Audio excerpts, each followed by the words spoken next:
جہلم کا سب سے بڑا قبرستان کسی مسلمان نے نہیں وقف کیا تھا، لیکن وقف کرنے والے کی زندگی کا خاتمہ مسلمان ہونے پر ہوا تھا۔ محسن اسلام، محسن جہلم ٹنڈن رام پرساد، بہت ہی کم افراد نے یہ نام سنا ہوگا۔ یہ واقعہ ہے 1933 کا۔ جناب ٹنڈن رام پرساد نواب آف دکن، جس کی 2.25 مربع زمین جہلم میں موجود تھی اور ان کی زیادہ تر اراضی دکن بھارت میں بھی موجود تھی۔ ان کی ایک رہائش جو کہ اس زمانے میں بہت عالیشان رہائش گاہ باغ محلہ نز صرافہ بازار جہلم میں بر لبِ دریائے جہلم، یہ عمارت ابھی بھی واقع ہے۔ نواب آف دکن ٹنڈن رام پرساد ایک انتہائی رحم دل اور درویش صفت انسان تھا، گو کہ یہ شخص انتہائی امیر کبیر اور نواب خاندان کا اکلوتا وارث تھا جو کہ سونے کا چمچ لے کر پیدا ہوا تھا۔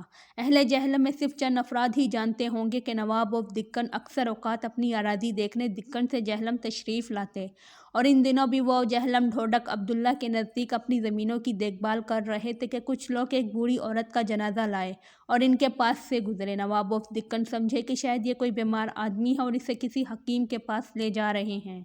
تھوڑی دیر گزری تھی کہ وہی باغ محلہ کے افراد اسی طرح جنازہ لے کر واپس آئے۔ نواب ٹنڈن رام پرساد بھی اسی راستے پر کھڑے اپنی سواری کا انتظار کر رہے تھے۔ از راہ ہمدردی انہوں نے ان افراد میں سے کسی سے پوچھا کہ اب اس مریض کا کیا حال ہے۔ مرحومہ کے ایک بچے نے رو رو کے ساری داستان سنائی کہ ان کے 2-3 جاننے والوں نے اپنی زمین میں ان کی والدہ کی قبر بنانے سے صاف انکار کر دیا ہے، اور اب ہم اس عورت کی قبر اپنے گھر بنانے کے سوا کوئی چارہ نہ تھا۔ نواب صاحب یہ سن کر بہت رنجیدہ ہوئے، اور بے شک اللہ کی رضا و منظی کے بغیر نہ کوئی نیکی کر سکتا ہے اور نہ ہی برائی۔ چنانچہ اللہ پاک نے ٹنڈن رام پرساد کے دل میں اس مرحومہ کے لیے رحم ڈالا اور نواب صاحب کے مرحومہ کے بچوں کو بلایا اور یکدم حیرت انگیز پیشکش کر دی کہ اگر آپ کے مسلمان بھائیوں نے میت دفنانے سے انکار کیا ہے تو آپ پریشان نہ ہوں، یہ زمین اور یہ جائیداد ادھر ہی رہ جانی ہے، البتہ ہم سب انسانوں نے جلد یا دیر سے ضرور اس دنیا سے چلے جانا ہے۔ آپ لوگ میری اس زمین پر جس جگہ چاہتے ہیں اپنی والدہ کو دفن کر دیں، اور آج سے میں اپنی یہ 2.25 مربع زمین مسلمانوں کے قبرستان کے لیے وقف کرتا ہوں۔ یہ بات سنتے ہی سب مسلمانوں کی آنکھوں میں تشکر کے آنسو آ گئے، اور مرحومہ کو دفنانے کے بعد فاتحہ خوانی کی گئی اور ٹنڈن رام پرساد کے لیے بھی خصوصی طور پر بہت سی دعائیں مانگی گئیں۔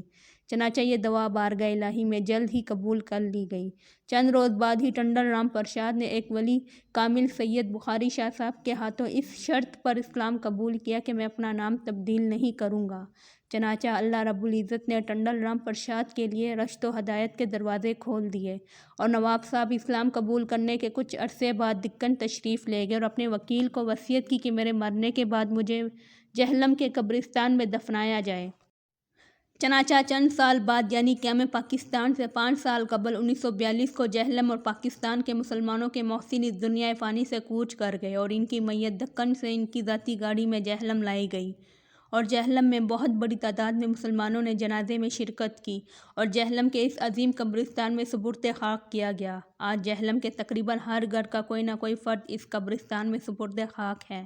آج بھی جہلم کے باسی اس عظیم ٹنڈن رام پرساد کی محبتوں اور احسان کے قرضدار ہیں۔ ہمیں صرف اس آیت پر غور کرنے کی ضرورت ہے۔ تو کہہ، اے اللہ، بادشاہی کے مالک، جسے تو چاہتا ہے سلطنت دیتا ہے اور جس سے چاہتا ہے سلطنت چھین لیتا ہے، جسے تو چاہتا ہے عزت دیتا ہے اور جسے تو چاہے ذلیل کرتا ہے، سب خوبی تیرے ہاتھ میں ہے، بے شک تو ہر چیز پر قادر ہے۔